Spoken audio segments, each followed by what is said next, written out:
1, 2, 3, 4. We don't want a nuclear war. 5, 6, 7, 8. Stop it, Trump, it's not too late. Donald Trump, because since he's been in the Oval Office, we've seen a massive escalation in US militarism. And greeting everybody.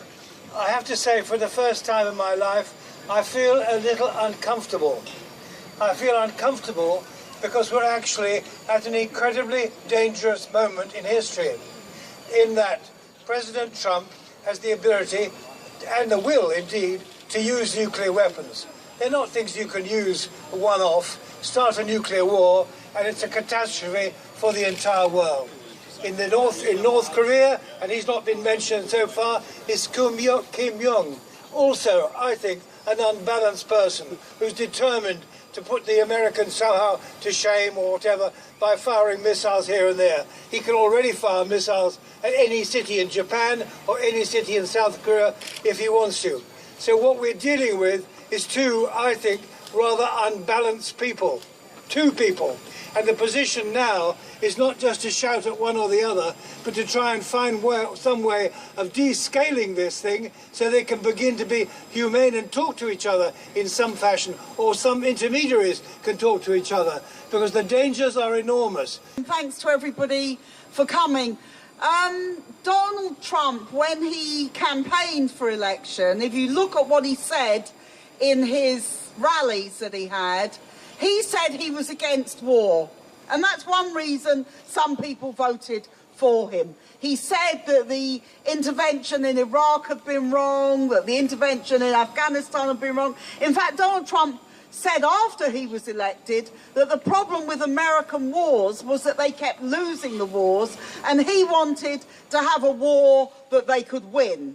So he put himself forward as somebody who would stop wars and stop foreign intervention.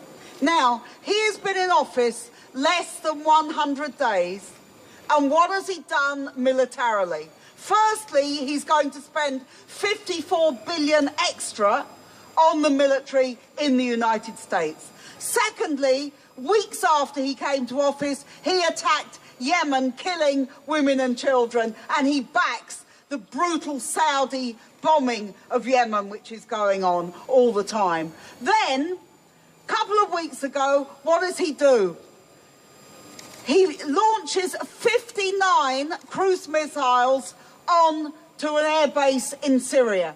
59 cruise missiles, just out of interest, in case you're worried about the cost of these kind of things. We've got an election coming up, but there'll be a lot of talk about public spending. These cruise missiles cost $1 million each. So that's $59 million just to hit one airfield. Then last week, the mother of all bombs, as it's grotesquely called, I don't know why mothers should be besmirched with having the name of bombs on them.